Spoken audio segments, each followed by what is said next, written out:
his name! Daunte Wright! Say his name! Daunte Wright! Since the police shooting and killing of 20-year-old Daunte Wright on Sunday, there's been a lot of focus on what needs to be done to change the system.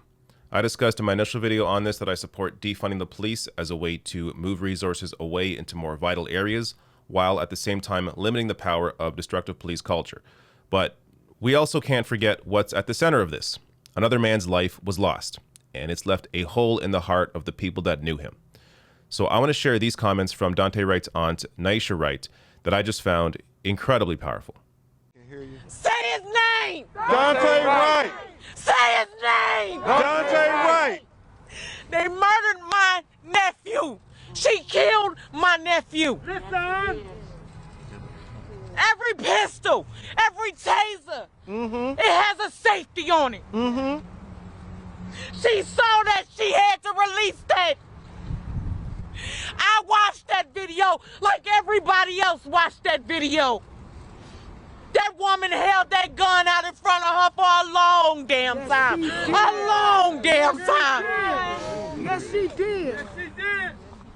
My nephew was 20 years old. Tell him 20 years old. I don't care what nobody got to say about him. He was loved. Yes, He was ours. That's right. That's right. He came from us. My brother and my sister is hurt. Like I said, this is no broken home. This is no broken home. This is 23 years of love. Tell him. 23. My nephew was 20. Did y'all not see my little great nephew? Did y'all not see that beautiful baby? He is fatherless. Not over a mistake, over murder. Come on. That's murder. Murder! Say his name. Daunte Wright! Say his name. Daunte Wright! I wear this shirt. And the craziest thing is to find out today that my family has connections to this man, to this family. His girlfriend was a teacher for my nephew. My Lord! My nephew was a lovable young man. His smile. Oh, Lord, the most beautiful smile. Y'all took that. My nephew's blood is on y'all hands.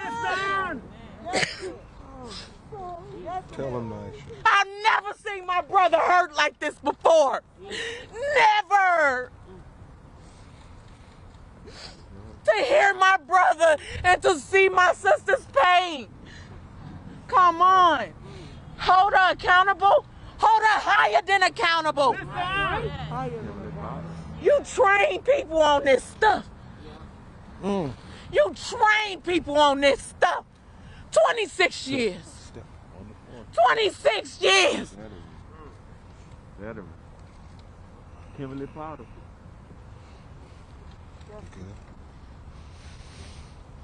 Say whatever you want to say. Y'all took him. They need to pay. She needs to pay. They didn't ask to be. Say his name! All right. I've watched this twice now, and it doesn't get any easier. If this doesn't move you, then check if you have a pulse. This would move anybody with a soul. Imagine having a nephew, a son, a friend, a father, murdered by police after being pulled over for whether it's an expired license sticker or a air freshener hanging from the rearview mirror. I mean, it's just completely insane. If you're white, you have to imagine put yourself in someone else's shoes. Imagine going out every day and worrying that you may be pulled over by the cops and killed for no reason. This happens in America all the time. And oftentimes you don't actually get the body cam footage. The cops can make an entire story up and no one will ever know. These are the ones that we know about. It's unbelievable. Daunte Wright had a 1-year-old who no longer has a father. Also brought up there, George Floyd's girlfriend, Courtney Ross, was actually one of Daunte Wright's high school teachers. Just a crazy connection there. I just don't get how this can keep happening and there is nothing systemically is done to address the issue. Which, of course, again, you have to defund the police because the issue is police culture. You cannot change police culture overnight. That's not happening. All you can do is limit the power that they have in society. The only way to do that, move resources away from the police, put it into other more vital areas, and move responsibilities away from the police, again, into other areas. The solution's in front of us, yet no political leader with any real platform is taking it on. Now, let me share some tweets here. Bernice King tweeted out, "I cannot fathom passionate concern about Dr. Seuss, but not about Daunte Wright." If you're somebody that freaked out over Dr. Seuss canceling, 4 or 6 books because they were racist, or you freaked out about Mr. Potato Head, but you don't care about Daunte Wright, then something is wrong with you. I'm serious. Something is wrong with you. I wish I knew how to, communicate to people like that. I wish I knew how to change you. I don't. But I know for a fact something is wrong with you.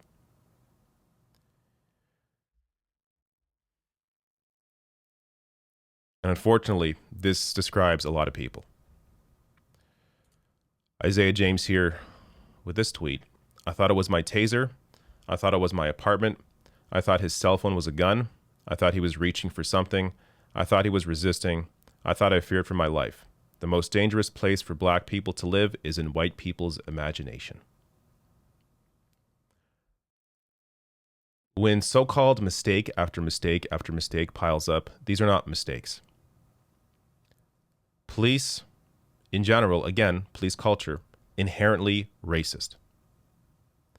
You can blame culture in general for decades treating black people, black men especially, as suspect or dangerous. That has definitely worked to, in a way, brainwash people. But how many times do we have to see stories like this to understand that whether your bias is subconscious or conscious, you have to be able to work to change that? How many more stories do we need to see to understand that there clearly is inherent racism existing in these people's minds, in white people's minds, and we have to work to address that. That's also part of the solution here. It's just, the solutions are in front of us. We have to work to address ourselves. And again, that's, when it comes to addressing an issue like this, individual actions only take you so far. These are systemic issues that need systemic solutions. But culturally, just in general, we have to be able to recognize our own faults, our own, biases, and be able to improve ourselves. Last thing here, Kim Potter, the officer that shot Daunte Wright, and Tim Gannon both resigned. Kim Potter is a 25-year veteran on the force. Somehow according to her, mistook her taser for a gun. They're on different sides of your belt. They weigh differently. I said in my initial video on this that based on the video and the audio, looking at the video in a complete vacuum, not looking at the history of racism in policing, just looking at the video in a vacuum, it looked to me like it could be a mistake based on the fact that she was yelling taser, based on the fact that it was one shot. But you pile up all of these so-called mistakes. These are not mistakes. It's the entire approach that policing has to black men. Why did she even feel the need to pull out a taser? Or, it was a gun, but what she thought was a taser. What was the need to do that? He was no threat to you at all. somebody who is a 25-year veteran in the force confusing your taser for a gun? Come on now. We're not stupid. You no longer get the benefit of the doubt. These so-called mistakes pile up.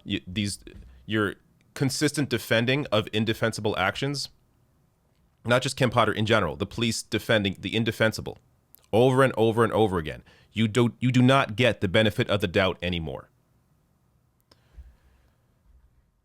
But through all of this, we have to remember that, of course, a life was taken here, and just the kind of impact that's going to have on these people's lives for the rest of their life.